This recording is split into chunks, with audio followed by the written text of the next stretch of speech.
wanted to acknowledge that we're on the lands of the Wurundjeri people tonight. Usually I live and work from home in Warren country, and would like to acknowledge that sovereignty was never ceded.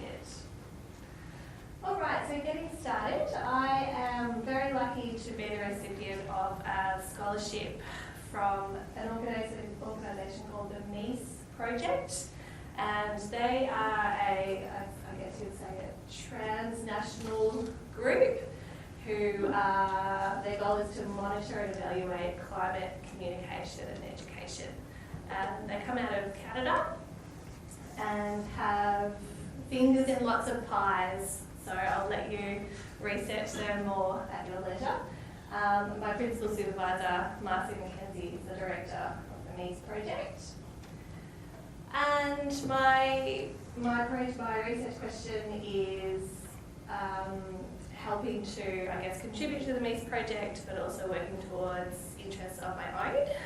So my research question is, how does Victorian Government School employment policy and practice impact teachers' approach to climate change education?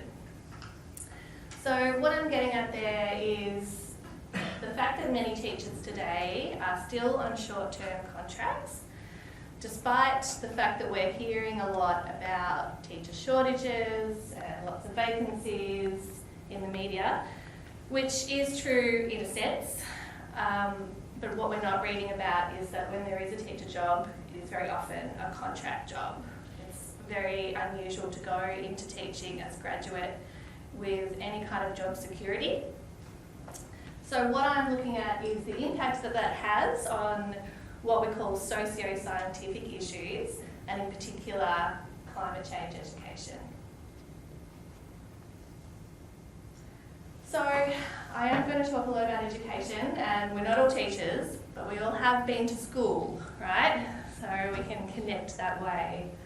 So thinking about curriculum and how sustainability usually plays out in that context, this is kind of what I'm getting at up here. So traditionally we have the sciences and we have the humanities, right? And they're not friends. And sustainability usually falls somewhere under these three subjects, either in primary or secondary school, or even really to a degree higher ed.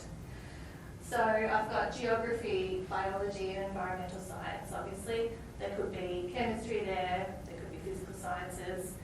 Usually sustainability is somewhere under there. And then taking it even further, climate change education is very ill-defined. There is a growing body of research that is targeting climate change education specifically, and it's subtly different to sustainability education or environmental education, and that's what my research targets, is climate change education specifically.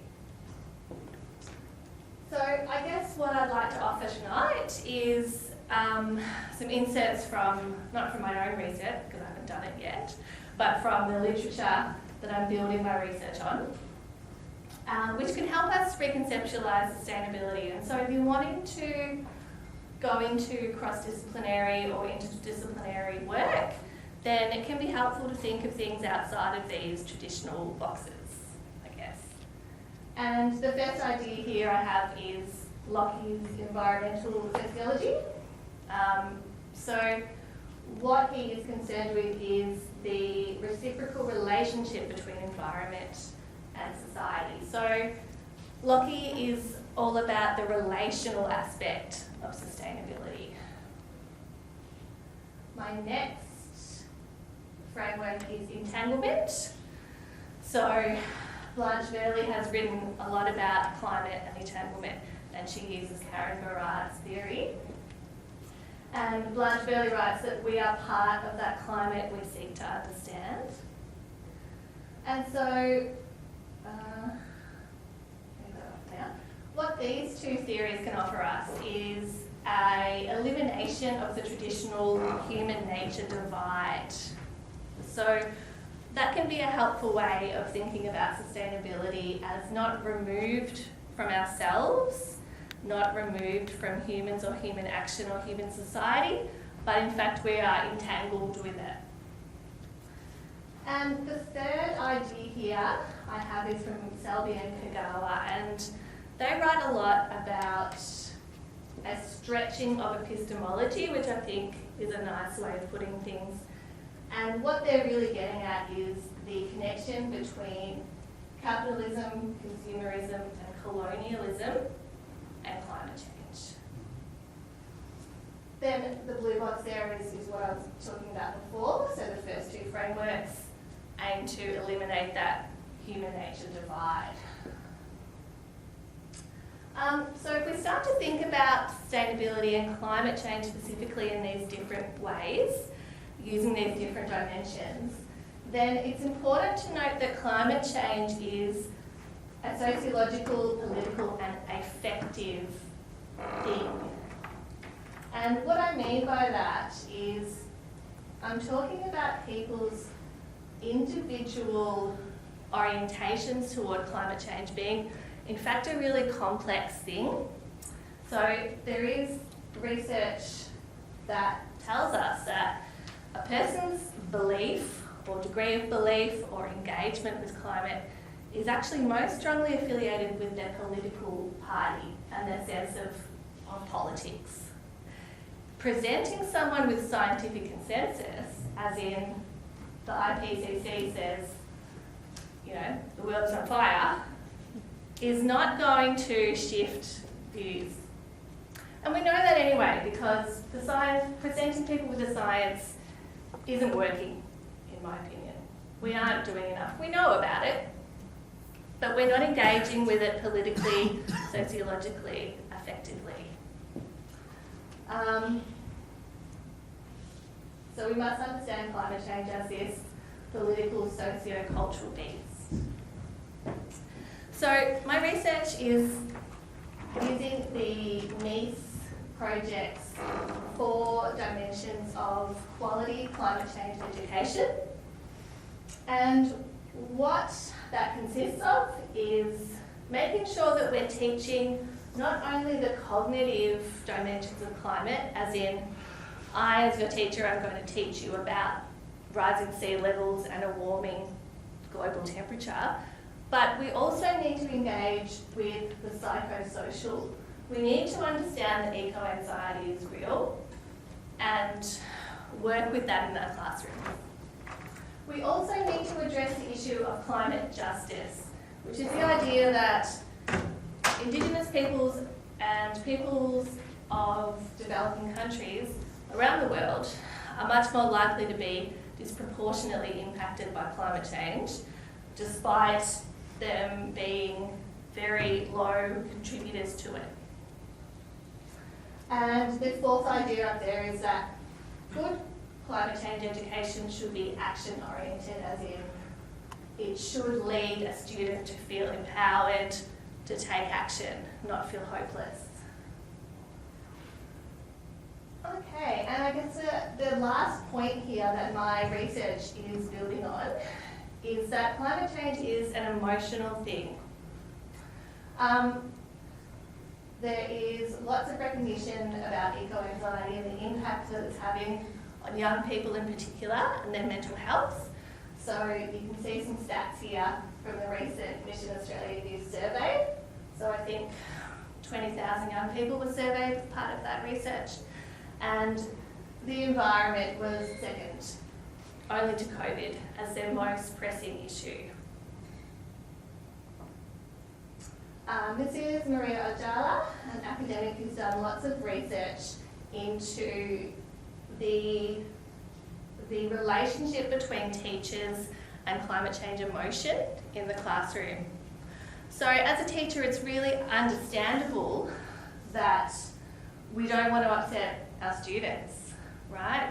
No teacher wants to talk to their students about a doomed future or upsetting content, basically. And that's very understandable. However, what Ajala's research tells us is that it's really important for teachers to provide space for that emotional response to happen. Much easier said than done, in reality, but still very important.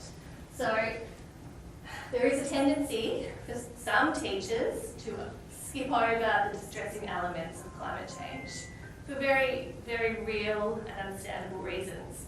Some of that might be upsetting the students, some of it might be not wanting to hear from parents, not wanting to upset school leadership.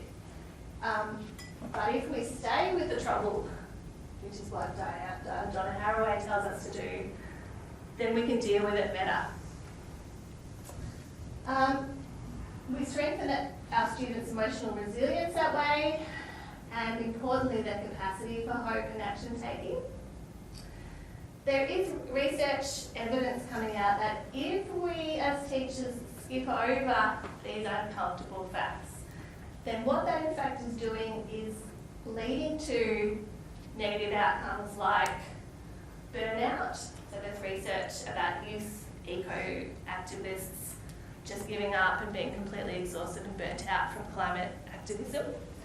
And then the other possibility is leading to a rejection of the facts, which is all too easy in a post-truth world. So we see that happening all the time now. People just say, well, it's not true. So that can be a product of not allowing that space for emotional response to occur.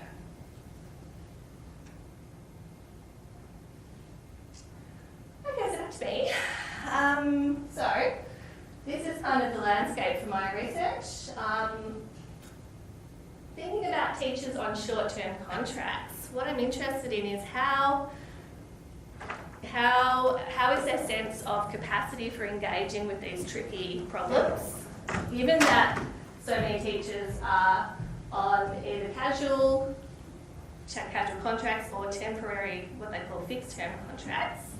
Can they engage in these political, sociological, affective dimensions, or are they constrained by the position that they find themselves in, as in they are worried about having their next contract renewed so they stay in safer territory or not?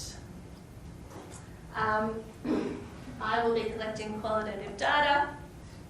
I will basically be talking to teachers and attempting to answer my question. That's all. Thanks so much.